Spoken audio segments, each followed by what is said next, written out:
Você está procurando um pré-vestibular completo? Acabou de achar Fábrica D, planos a partir de R$ 9,90, aprofundamento em biomédicas e um diferencial, aulas de exercícios. Você quer aprender? Vem para Fábrica D!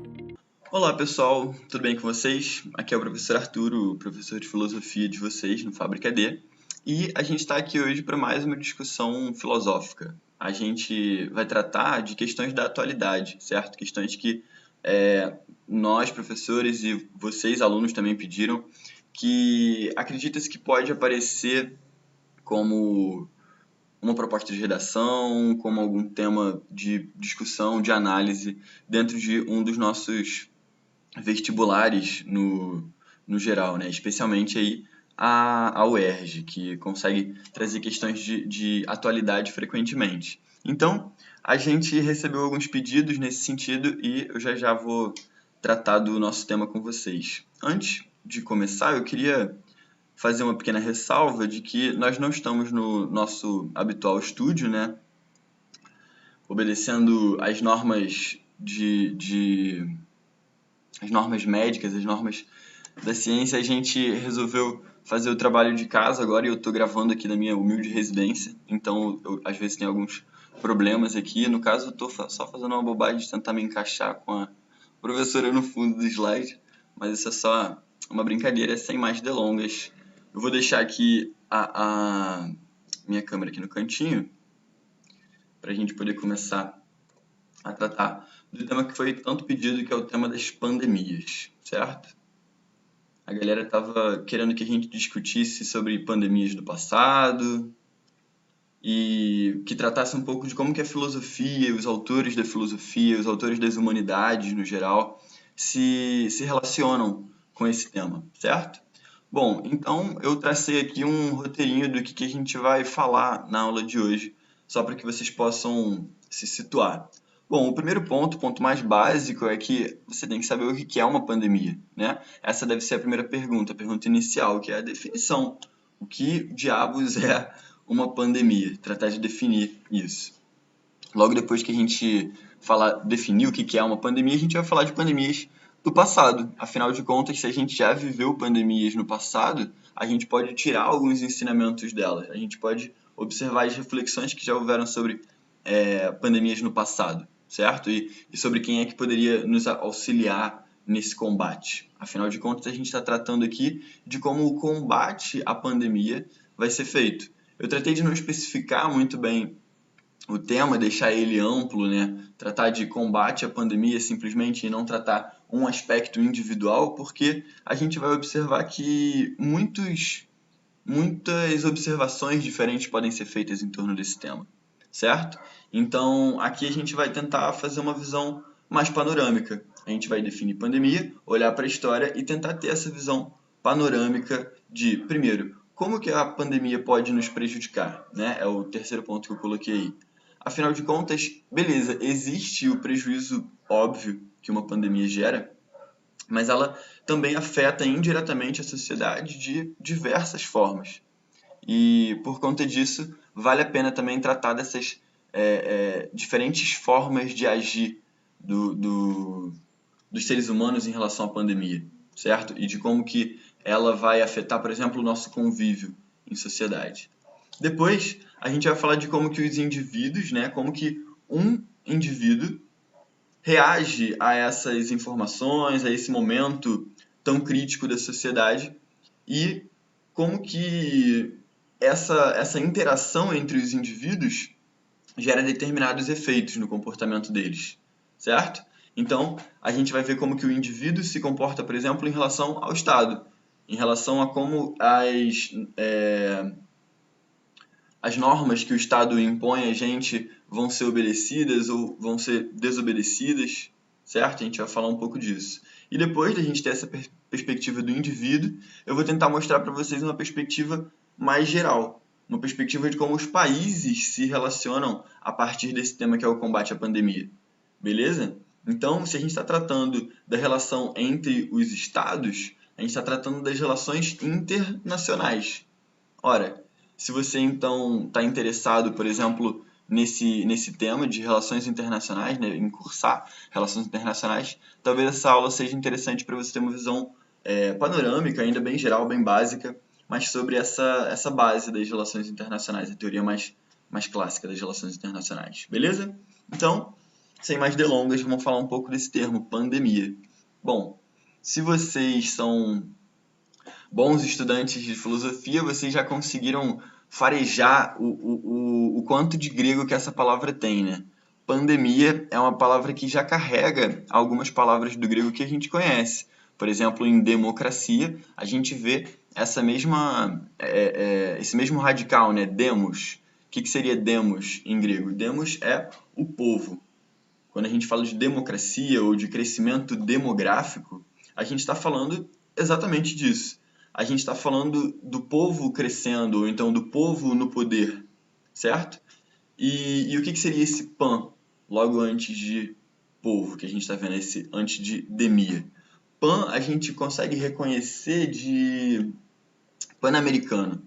O Pan-Americano é o campeonato entre todas as Américas, certo? Pan, então, seriam todos, beleza?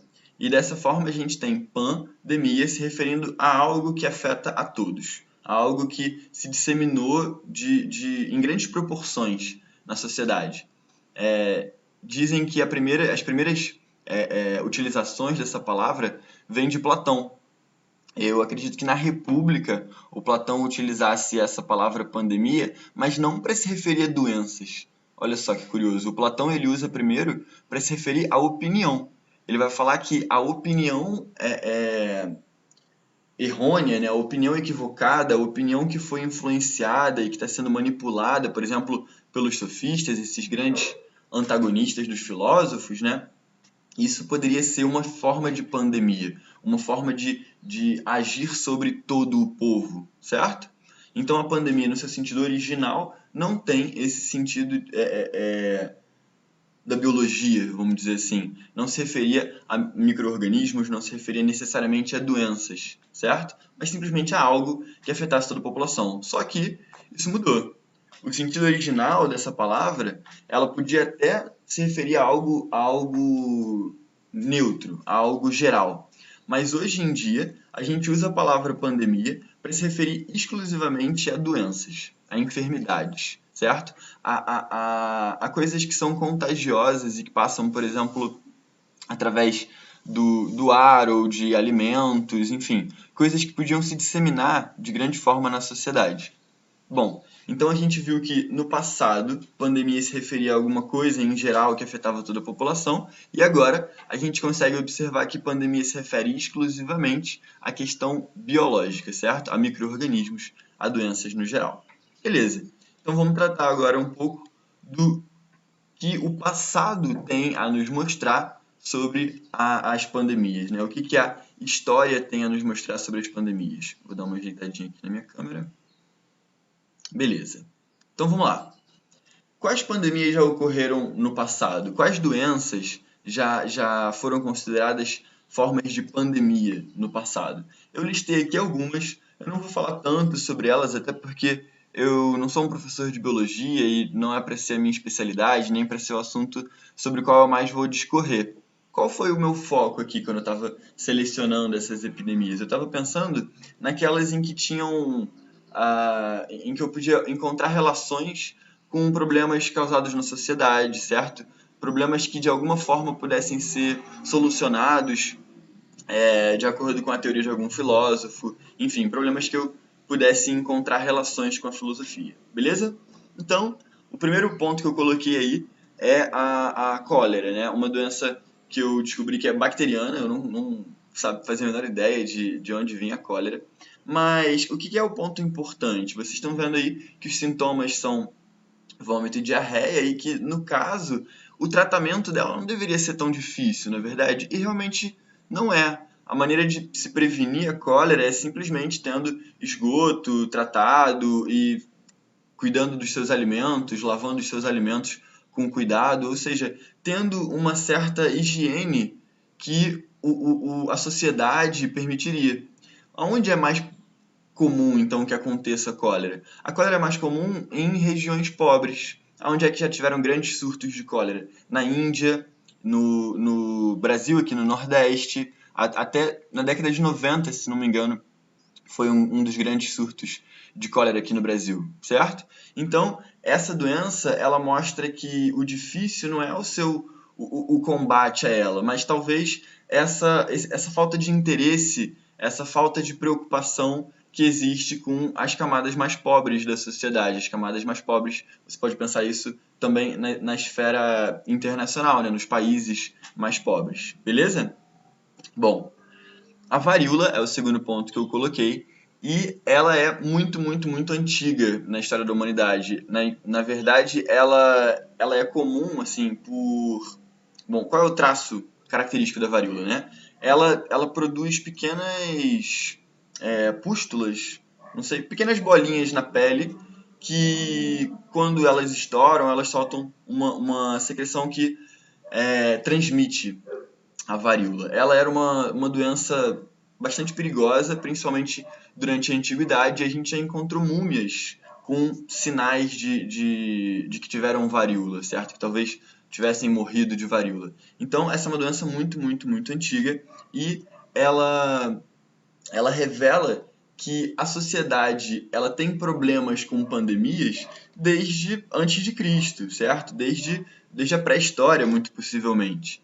E o que mudou foram as nossas maneiras de lidar com isso. Por exemplo, hoje em dia a varíola está erradicada, ela é considerada erradicada pela OMS, e ela foi erradicada em 1980. Dizem que o último caso de varíola natural foi em 1977, se eu não estou enganado sobre as datas aí, mas esse é o de menos, né? O importante é que a vacina dela foi criada no finalzinho do século XVIII. Então, olha quanto tempo tem aí entre a criação da vacina e a consequente disseminação desse produto a todas as camadas da sociedade, até que ela pudesse ser considerada erradicada, né? Mas, com certeza, a gente vai observar que o empenho das potências em torno disso daí também vai influenciar não só na disseminação, mas também na criação dessas vacinas. A gente vai tratar disso um pouquinho já adiante. A terceira doença que a gente tem aí é uma doença bem mais famosa, é a tuberculose. Muito provavelmente você já ouviu algum filme, alguma história de um grande compositor, ou de um poeta, de um filósofo, de um escritor que viveu ali por volta do século XVIII e que acabou morrendo de tuberculose, né? Sempre que você vê um filme de época e alguém tosse num lencinho de papel e sai um pouco de sangue, você sabe que aquela pessoa vai morrer de tuberculose no final do filme, e já quase que estraga a história para você. Bom, pelo menos eu tenho um pouco esse sentimento. A ideia é que a tuberculose era uma doença bastante comum e difícil de se evitar, porque ela é muito contagiosa, né?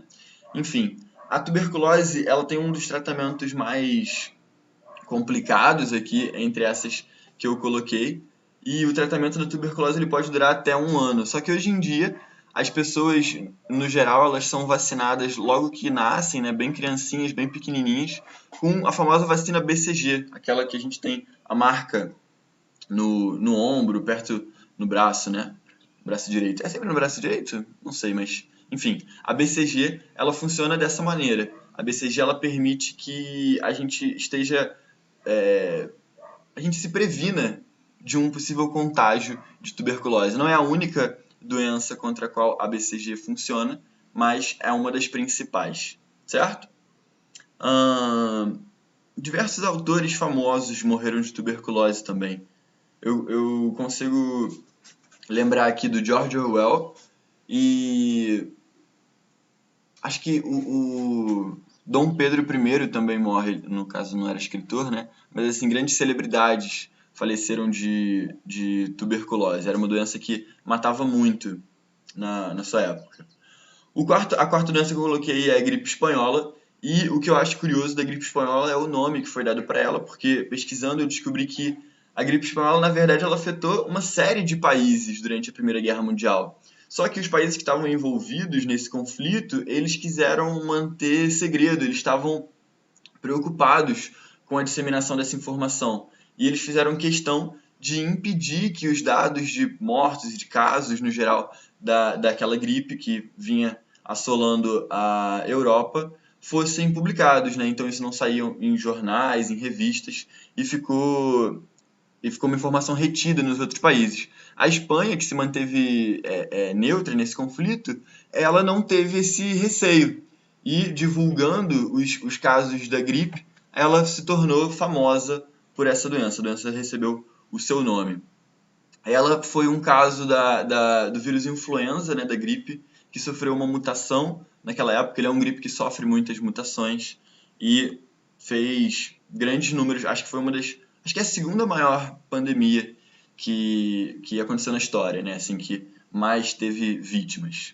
E a última pandemia que eu coloquei aí é a que mais teve vítimas de fato. Foi a mais mortal de todas, que foi a peste bubônica, também chamada de peste negra durante a Idade Média. E essa peste, ela era transmitida, se eu não me engano, pela pulga dos ratos, né? Então, o contato com esses animais, o contato com o lugar onde esses animais comiam e habitavam, fazia com que a peste bubônica se disseminasse na população. Se não me engano, foi ali por volta do século XIV. E nesse século, as pessoas não faziam ideia do que é que causava a peste bubônica. Esse termo peste, ele se refere, inclusive, a uma concepção um pouco religiosa da questão, né? A peste sendo vista como um castigo, certo? Um mal que recai sobre a humanidade. A peste, ela foi a pandemia que fez mais vítimas. A gente está sempre na questão das estimativas aqui, né? A gente não tem um dado específico, porque no século XIV não havia essa preocupação tão grande com transformar esses casos em dados, né? Mas a estimativa que a gente tem é de que de cada 3 europeus naquele tempo, um foi vítima da peste e veio a óbito, certo? Então, essas foram as grandes pandemias da história e eu vou, durante os nossos próximos slides, tentar relacionar elas um pouco aos pontos e aos autores que vão aparecer. Bom, como uma pandemia pode nos prejudicar? Essa é uma questão que a gente deveria levantar também. Bom, tem a resposta mais óbvia, aquela que vocês já estão pensando desde cara, que é aquela que não precisa nem de justificativa, se alguns de vocês forem mais idealistas nesse sentido, né? Que são as simples fatalidades. Afinal de contas, qualquer vida que é interrompida antes do necessário por conta de uma pandemia já é motivo suficiente para fazer com que a gente pense em uma maneira de combater esse mal, certo? Então, o direito à vida, ele vai ser lembrado aqui. Se você não se recorda muito bem de quais autores falam disso, eu sugiro que você dê uma olhada de novo nas nossas aulas sobre John Locke, né, entre os contratualistas, e Kant, a ética kantiana, aquela visão de como o ser humano e como que a vida humana teriam um valor em si mesmos, certo? O John Locke, ele vai colocar isso como um direito natural, no seu justnaturalismo, né, a sua teoria de que existe uma justiça natural, dedutível pelas relações que a razão é capaz de construir. E o Kant acredita que a vida humana é um bem em si mesmo, né? A dignidade humana é um bem em si mesmo e que deve ser resguardado. Ora, o que ele quer dizer com isso? Ele vai dizer que a vida humana, que a dignidade humana, ela nunca deve ser utilizada como um meio, mas ela sempre deve ser entendida como um fim em si mesmo. Ou seja, um sujeito, ele não pode ser uma ferramenta, ele não pode ser utilizado para nada. Um sujeito, ele deve ser sempre a finalidade das ações, certo? Por exemplo, promover a felicidade, promover o direito à liberdade, certo? Enfim, Kant e John Locke estão aí pensando essa questão que seria uma forma de obrigação moral, né? Eu coloquei aí, uma forma de obrigação moral da humanidade. Toda a humanidade deveria tentar combater as fatalidades geradas por uma pandemia. Bom, o agravamento de problemas sociais que já existem, né, como desigualdade social, eu coloquei alguns exemplos, também é um fato que fica escancarado nesses casos de pandemia. A gente pode lembrar que, bom, a primeira uma das primeiras coisas que o governo precisou fazer aqui no nosso tempo foi liberar um auxílio emergencial para as famílias. Por quê? Porque muitas famílias foram impedidas de trabalhar e, com isso, a desigualdade social no nosso país, que já é muito grande, tenderia a crescer, certo? As pessoas que teriam uma reserva conseguiriam se manter melhor, mas as pessoas que não têm reservas, as pessoas que já estão endividadas, tenderiam a se afundar ainda mais, certo? A ideia, então, é de que os abismos sociais no Brasil, que já são grandes na nossa sociedade, seja como país inteiro ou como o estado do Rio de Janeiro, eles fossem se tornar ainda maiores, beleza? Outro ponto que eu coloquei aí é a diferença no acesso aos tratamentos médicos. Afinal de contas, quem depende do serviço de saúde único, né, o SUS, vai ficar competindo com outras pessoas. E quanto maior for a taxa de pessoas doentes, maior vai ser essa competição por leitos e por respiradores, enfim, por todos os recursos que são necessários no cuidado a esses indivíduos, seja medicamento, seja a utilização de leitos, enfim. Ou a própria disposição dos profissionais de saúde, certo, galera? Às vezes a questão pode ser que uma cidade muito isolada, ela não falta tanto leito necessariamente, mas não tem médico suficiente para atender a quantidade de pessoas, de pacientes naquela população. Beleza, outro ponto que eu coloquei é o acesso aos alimentos. Esse já entra junto com a desigualdade social. Afinal de contas, se você já estava devendo antes ao banco, agora você está devendo e está com fome e não consegue sair para trabalhar, ou então sai para trabalhar mesmo assim e não consegue vender, ou enfim, não sei qual é a função necessariamente, mas a gente pode imaginar várias aqui que foram prejudicadas pela questão da pandemia e do isolamento e, enfim, por toda a situação que a gente está passando. A falta de investimento estatal em pesquisas científicas. A gente pode ver isso também no aspecto tecnológico, né, de aparelhar corretamente os hospitais e tornar eles aptos ao atendimento de pacientes em estado grave ou estado mais leve, mediano, enfim, o que quer que seja. As pesquisas científicas, elas acabam se mostrando fundamentais nesse momento em que a gente precisa descobrir uma cura, descobrir modos de tratamento, enfim, porque as pesquisas científicas são o ponto mais seguro que a gente tem para tratar disso. E aqui eu gostaria de fazer relação com o Francis Bacon. Francis Bacon é um empirista assim como John Locke, mas o Francis Bacon especificamente, ele é um entusiasta da ciência. O Francis Bacon, ele foi um dos primeiros a ter essa sacada de que o investimento em ciência era um investimento, no geral, positivo para um país, positivo para uma potência. Por quê?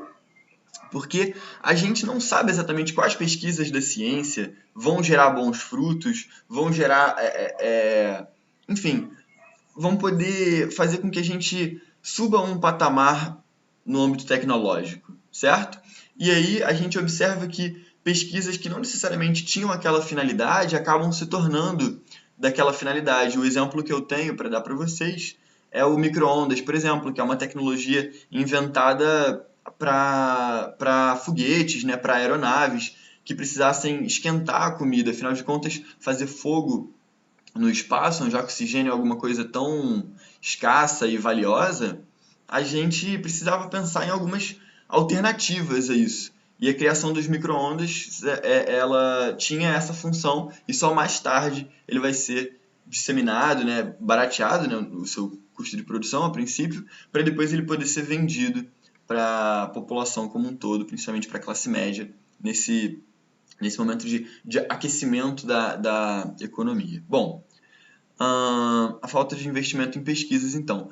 Tem diversos autores da sociologia que podem servir de referência aqui nesse tema, né? Eu já usei o Bacon como um dos autores da filosofia, no caso, que está se referindo a essas pesquisas científicas, aos avanços tecnológicos, certo? Mas a gente pode pensar em autores que vão abordar essas desigualdades sociais, por exemplo, autores relacionados ao movimento negro vão observar, por exemplo, como que existe uma desigualdade entre as vítimas da Covid, porque, afinal de contas, a gente consegue observar que, no início, parece que a doença atingia mais pessoas brancas no geral, e mais tarde essa taxa foi se invertendo, ao ponto que aqui no Brasil as primeiras vítimas de Covid que foram fatais, né, no Rio de Janeiro, por exemplo,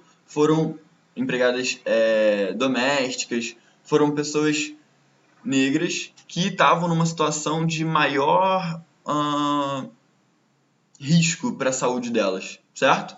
Maior risco porque elas não puderam seguir, por exemplo, o isolamento, tiveram que continuar trabalhando, enfim, a gente sabe que diversas questões entrariam aí, e autores, por exemplo, relacionados ao movimento negro poderiam ser associados aqui a essa questão, beleza? Só para falar de algum tema da sociologia. Bom, as dificuldades econômicas geradas pela quebra na cadeia produtiva das sociedades causam graves consequências como o desemprego e o endividamento da população. Isso tem relação com as desigualdades sociais que eu comentei no item anterior, mas ele foca especificamente na questão econômica. Então, eu estou tratando aqui das relações econômicas que sustentam a vida em sociedade. E essas relações, elas vão começar a ruir. A gente pode pensar aqui, para tratar de um autor da sociologia, o Marx, né? O Marx, ele certamente pode ser tratado aqui a partir do momento que ele tem uma visão materialista da vida social, né? Uma visão materialista como, né? No seu materialismo dialético, no seu materialismo histórico-dialético. O Marx acredita que a base da história, né? Aquilo que movimenta a história, aquilo que faz com que a história siga o seu percurso, são as relações que sustentam a vida material. Ou seja, são as relações que sustentam a minha possibilidade de viver nesse apartamento, de comprar comida, de comprar água, certo? De conseguir o que eu preciso para sobreviver, as minhas roupas, por aí vai. Então, o Marx observa que essa, sendo a base da sociedade, é um ponto especificamente transformador, entende? Para ser abalado durante uma pandemia. Então, a economia ela poderia ser vista como algo especificamente mais complexo aqui. Por quê? Porque, afinal de contas, se eu não consigo mais trabalhar, como é que eu vou poder sustentar o aluguel? E eu tenho um contrato de aluguel.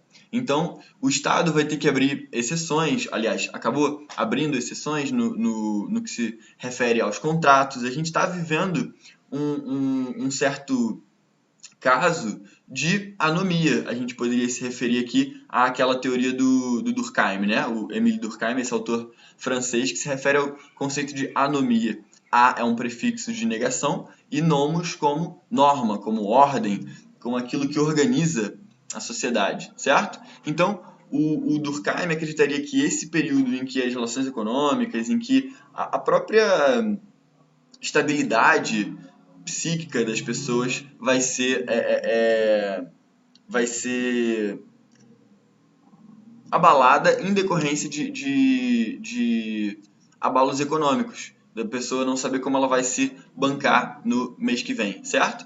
Mas, agora vamos para o último ponto, já que eu já comecei a emendar. O Durkheim ele vai tratar disso não só como algo de raiz econômica, mas também como algo de raiz social, simplesmente. Afinal de contas, nós, seres humanos, somos animais sociais. Vamos pensar naquela definição do Aristóteles, né? Como animal político.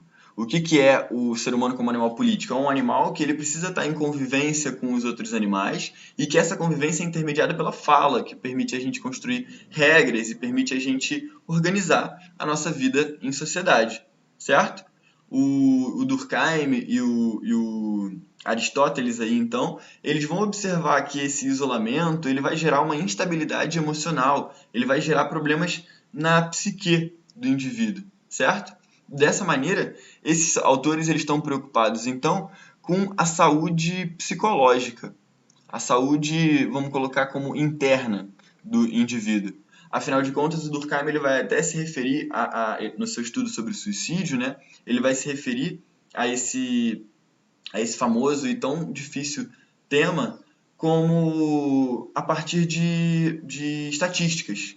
E um dos tipos de suicídio que Durkheim observa são os suicídios anômicos, né? O que ele quer se referir? O que ele quer tratar quando ele fala de suicídios anômicos? Ele quer mostrar que quando a sociedade passa por um grande abalo como um todo, essa falta de estrutura ela faz com que as pessoas se sintam inseguras. E essa insegurança com o futuro, com o que elas mesmas são também, a gente pode pensar a partir daí, né? Se eu não falo mais com os meus amigos, se eu sou impedido de estabelecer certas relações por segurança, né, a partir desses patógenos, como é que eu vou manter a minha saúde emocional, certo? Então, esses desafios aí, eles também podem ser tratados no que tange a esses prejuízos da pandemia, beleza? Então, falei de maneira geral aqui nos prejuízos da pandemia. Vamos falar agora um pouco de como que isso afeta o indivíduo, certo? Vou ajeitar minha câmera aqui. Acho que eu vou botar momentaneamente aqui. Beleza. Então, como os indivíduos se comportam frente ao medo gerado pela pandemia?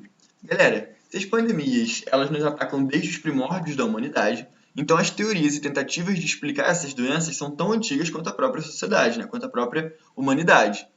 Afinal, se eu conheço casos de varíola lá em múmias do Antigo Egito, isso mostra que pandemias já acontecem na sociedade há muito, muito tempo. Então, olhar para o passado pode ser uma chave para entender o nosso presente, para entender o que se passa agora no nosso momento, certo?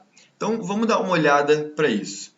A religião e a mitologia elas já tratavam, né, elas eram as primeiras formas de abordar e de explicar isso na sociedade, né? A gente consegue observar o autor francês Auguste Comte como um dos primeiros autores que vai tratar disso, que vai tratar da mitologia e da religião, da teologia de maneira geral, como uma primeira forma de dar explicação e de ordenar e de justificar as coisas que acontecem ao nosso redor, de organizar a nossa sociedade. Então, é óbvio que as primeiras respostas da humanidade às pandemias foram respostas no campo da religião, no campo da mitologia. E eu, quando me referi, por exemplo, ao termo peste, eu já estava dando uma direção de como isso poderia seguir. Afinal de contas, a gente já tem uma série de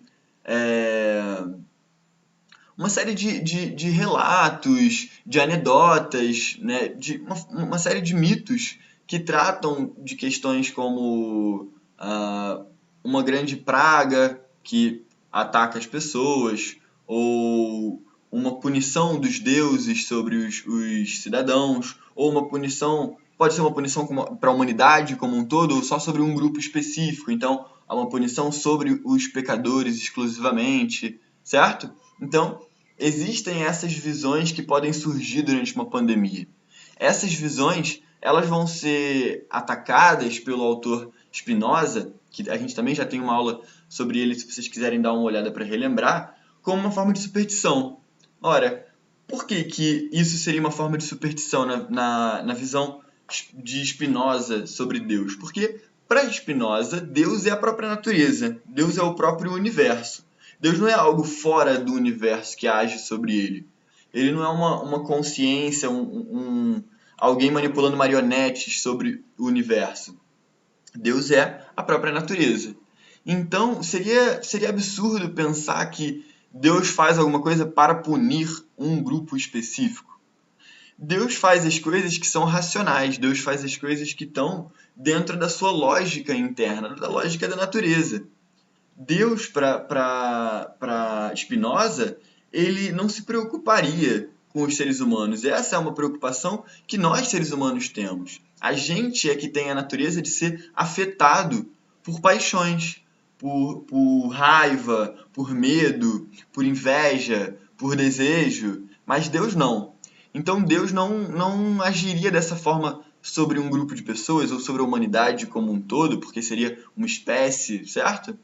Então, essas visões que surgem, visões que podem ser muito preconceituosas em alguns casos. Por exemplo, eu não coloquei o HIV, mas o HIV pode ser considerado uma dessas pandemias, e ali por volta da década de 80, alguns grupos religiosos disseminavam a ideia de que o HIV seria uma punição sobre homossexuais.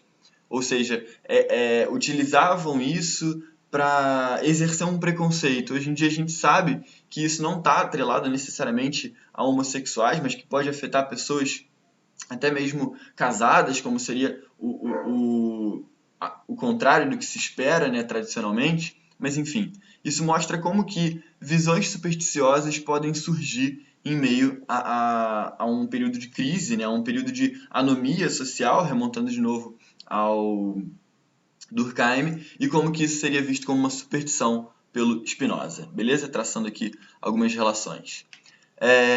As reações que uma pandemia provoca por parte da população podem incluir grandes manifestações de desobediência civil, como o caso da revolta da vacina, ocorrida no Rio de Janeiro. E aí eu coloquei, né, aqui embaixo vocês estão vendo, eu coloquei essa chargezinha da revolta da vacina, que mostra aí uma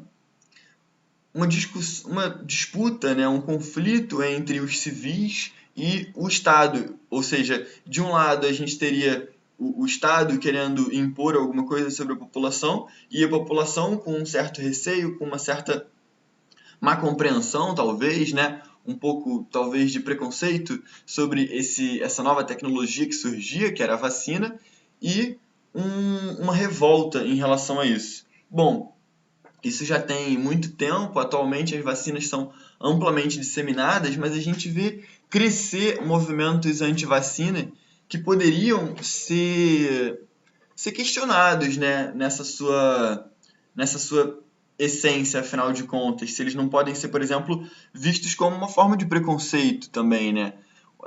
Eu ouvi outro dia uma pessoa discordando desse movimento e dizendo que esse movimento ele não ia a fundo o suficiente na sua desconfiança. Porque por que desconfiar das vacinas, mas não desconfiar dos médicos? Por que desconfiar das vacinas, mas não desconfiar dos remédios, entende?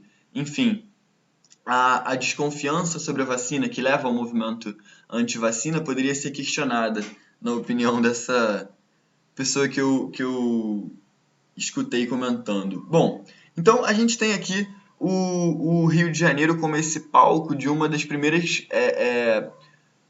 grandes formas de desobediência civil organizadas contra o Estado e contra os desígnios do governo de forma geral, certo? A gente pode, então, ter aí esse exemplo histórico para a gente refletir.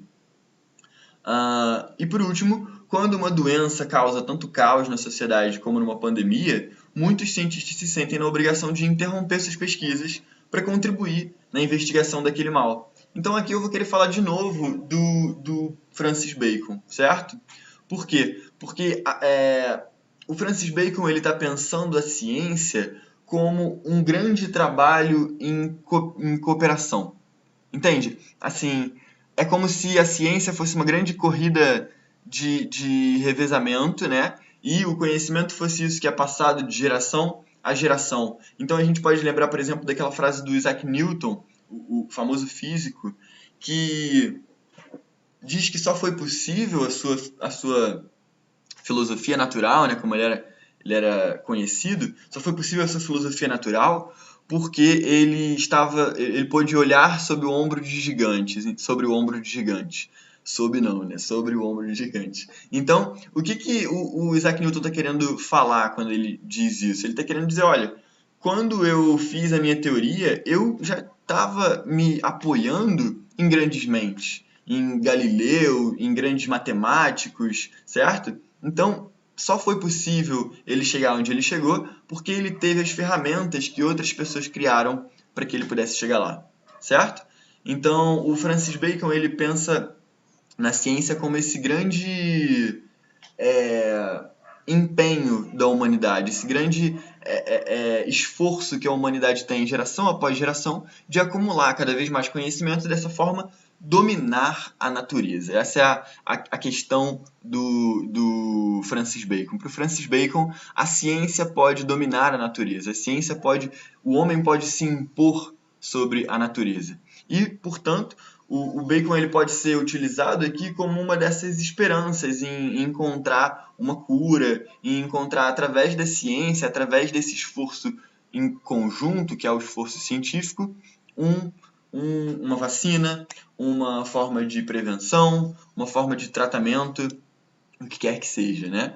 A gente pode pensar aí, né, remetendo de novo à revolta da vacina, a gente pode pensar aí que o caso da varíola, se não me engano era a varíola que a revolta da vacina queria conter, aliás, que a vacina queria conter durante a revolta da vacina, a varíola ela era causada por um mesmo vírus ou bactéria, agora me falha a memória, que gerava a varíola nas vacas, a varíola bovina, mas que era de um grau de periculosidade muito menor. Então as pessoas que tinham contato com a varíola das vacas, elas tinham uma certa resistência à varíola. E descobrindo isso é que pôde surgir a vacina da varíola. Então essa observação ela só é possível a partir da ciência, a partir de um critério científico de análise do que funciona e do que não funciona, certo? Enfim.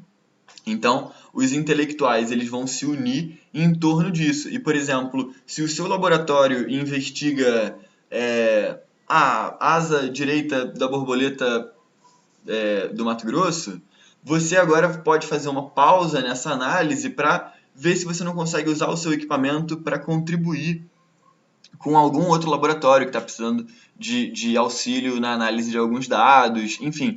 Portanto, existe uma espécie de grande fraternidade em torno da ciência, sabe? Isso é até bonito de se pensar, como se um grande grupo de pessoas se unisse com o mesmo propósito, certo? Enfim, esse é um dos pontos em que a ciência pode ser também decisiva nesse combate.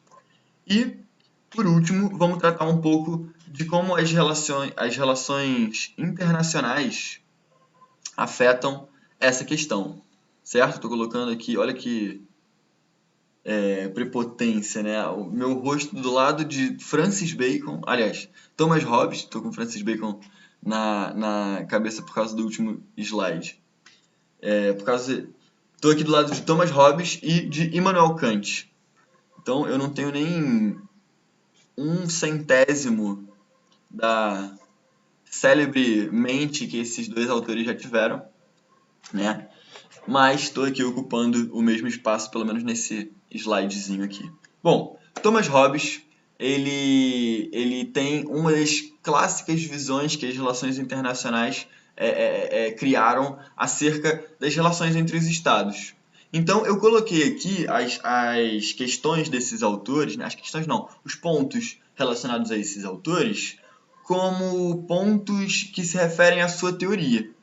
Quando Hobbes fala, então, sobre a política, ele está pensando, principalmente, a relação dos indivíduos com o Estado, certo? E o que a gente está fazendo, o que a gente vai fazer aqui, é transpor essa visão que é do indivíduo para o Estado, para uma visão que é entre os Estados, certo? Então, como assim?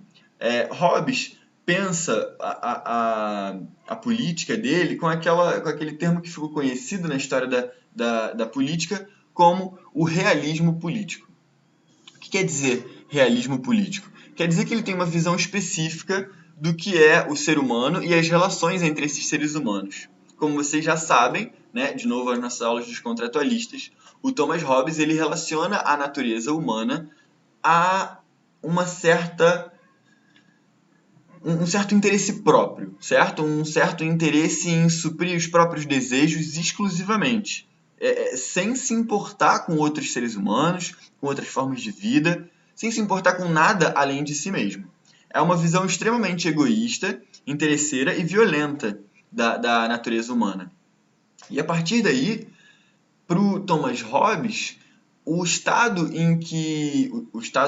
agora no sentido, o momento, né, em que os seres humanos vivem sem regra nenhuma, o momento em que os seres humanos existem sem nenhuma lei, é um momento de pura liberdade, e onde eles exercem, portanto, a sua pura perversidade e violência e busca pelos interesses individuais, certo? A partir desse caos, que seria a vida no estado anterior à sociedade, anterior à lei, as pessoas precisariam se impor. E elas vão se impor através da força, através dessa violência. O Estado surge, então, como o que é mais forte e que vai ditar o que é justo e injusto, o que é certo e errado, o que pode e o que não pode. O Estado, então, é essa força que se impõe sobre os outros. Beleza? Mas a visão do indivíduo é sempre uma visão egoísta. Então eu estou querendo transpor isso, uma visão do indivíduo, para o Estado.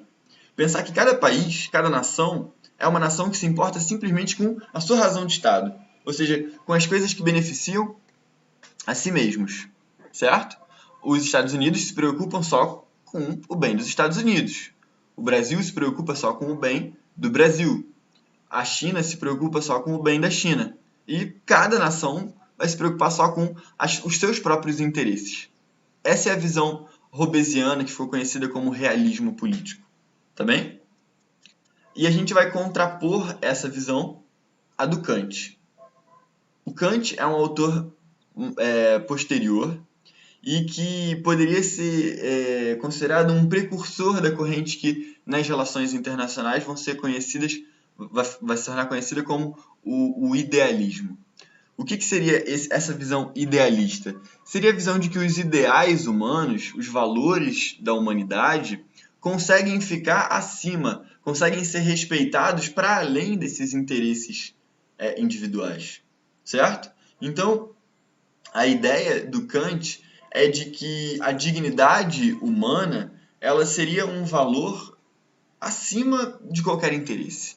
Então, você não poderia, por exemplo, em ocasião nenhuma, torturar um ser humano, porque isso é colocar ele numa posição em que a vida dele não é mais tão digna, em que você retira a dignidade desse indivíduo.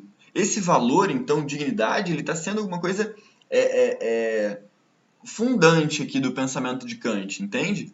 Ele está fundando o que é esse idealismo, esse valor que está acima dos interesses, que está acima das paixões humanas. Beleza? Essa é a principal diferença, né? Então, eu comecei por esse ponto, diferenciando eles aí no que tange a natureza humana e como eles percebem as relações entre os seres humanos e, portanto, entre os estados também.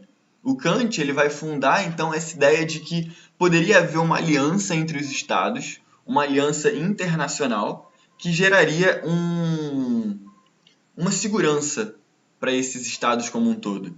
Isso vai inspirar a Liga das Nações, depois da Primeira Guerra Mundial, e, atualmente, a ONU, depois da Segunda Guerra Mundial, certo? Então, a teoria idealista ela vai inspirar essas construções, né, de valores dentro da nossa sociedade, dentro das relações internacionais. Bom, o Hobbes ele define a relação entre os estados, então, como uma disputa por recursos, que produz conflitos armados e invasões. Beleza. O Hobbes ele vai ser transposto, então, para essa visão das relações internacionais como alguém que acredita que, no fundo, por exemplo, a ONU não serve de nada. No fundo, a ONU ela só vai cumprir os interesses, de fato, dessas potências, certo? Então, não importa que a dignidade humana esteja sendo ameaçada em um país remoto. O que vai provocar a ação dessa organização é o interesse dessas grandes potências. Se não existe nada que interessa a essas grandes potências, então não vai haver nenhuma ação nesse sentido, certo? Essa seria a teoria realista dessas relações entre as nações, certo? Tudo bem? Estou me fazendo entender aqui, estou traçando relações entre a política do Hobbes e agora o âmbito internacional. Bom, A gente pode ver essa disputa por recursos, por exemplo, quando alguns países tentam comprar a grande maioria das vacinas produzidas por um determinado laboratório ou pela compra de determinados remédios que vêm de alguma outra potência. Enfim, a gente viu durante a pandemia aí acontecendo alguns casos dessa busca por recursos para si mesmo, certo? Para uma certa espécie de interesse próprio aí vindo de grandes superpotências. Bom, o Immanuel Kant, por outro lado, ele acredita que os estados visam o progresso humano como um todo. E ele se mostraria mais otimista nessa busca por uma relação de cooperação mais ética entre os países. Então, galera, por exemplo, quando eu mencionei a questão da ciência, né, me referindo ao Francis Bacon, eu digo que a ciência ela é vista justamente como esse esforço aí, um esforço de cooperação entre os países, por exemplo. E dessa maneira, o vírus consegue ser isolado em um laboratório de uma potência, mas em um país já muito mais humilde, as pessoas conseguem as primeiras formas de tratamento contra aquela doença, ou conseguem descobrir que o vírus é especialmente fraco contra o álcool especificamente. Enfim, estou considerando aqui possibilidades, mas enfim, o que eu quero apontar é que isso é um esforço comunitário da rede internacional como um todo, e poderia ser apontado aqui a partir da perspectiva kantiana, de uma perspectiva mais idealista dessas relações entre os países, vendo o bem de todos e não o bem individual, a razão de Estado da sua própria potência.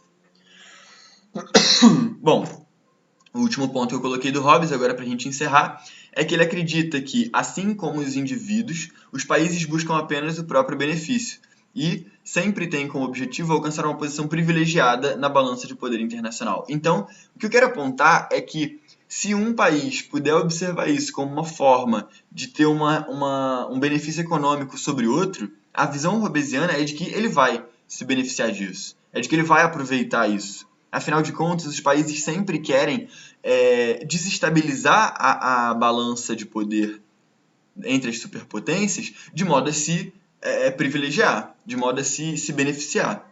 Tudo bem? Então, a ideia vai girar em torno disso. Como que eu posso fazer para ganhar benefícios econômicos ou bélicos ou, enfim, industriais, técnicos, tecnológicos, as mais variadas formas de benefícios que os países podem tirar em relação uns aos outros, certo? Eles sempre vão estar interessados nisso.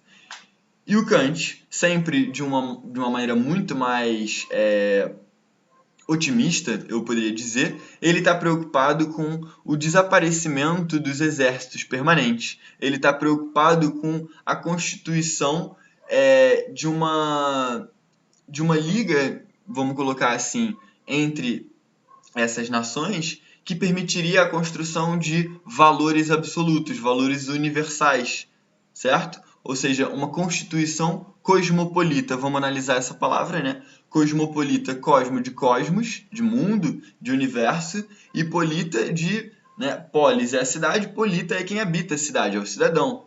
Então, cosmopolita é uma visão não de alguém que é povo de uma cidade, mas alguém que é povo do mundo, certo? Um cidadão do mundo. Cosmopolita, então, seria pertencer à própria humanidade e não pertencer a um grupo específico, certo? Uma visão mais geral, mais ampla da espécie humana. E isso só seria possível com um crescente grau da racionalidade humana, que só é possível através dos estados, através dessa organização jurídica, né? A organização da Constituição permitida pela racionalidade humana. A ideia do Kant, então, é de que as relações internacionais elas girariam em torno da razão e não dos interesses próprios, mas do progresso humano como um todo, né? O Kant pode ser considerado um desses autores mais positivistas, por exemplo, como o Comte já mencionado anteriormente, né? Comte e Kant aqui no caso. o Kant vai pensar, então, as relações internacionais como uma possibilidade de alcançar o que ele chama de paz perpétua, né? Ele tem um texto para se referir a isso, a paz perpétua. E ele vai tentar traçar o melhor caminho para alcançar isso, até alcançar esse momento em que até os exércitos permanentes dos estados poderiam ser dissolvidos, certo? Bom, pessoal, é isso. Espero que vocês tenham tido uma visão panorâmica nesse último slide aqui da questão das visões clássicas das relações internacionais, né? Uma visão mais hobbesiana, pensando as relações entre os estados como o estado de natureza hobbesiano, né? Aquela guerra de todos contra todos, uma busca por poder, e no Kant, uma visão mais idealista, pensando a sociedade como um todo, como a humanidade como isso que detém a racionalidade e que, através da racionalidade, conseguiria sobrepor os interesses e desejos e paixões e sentimentos internos do ser humano. Beleza?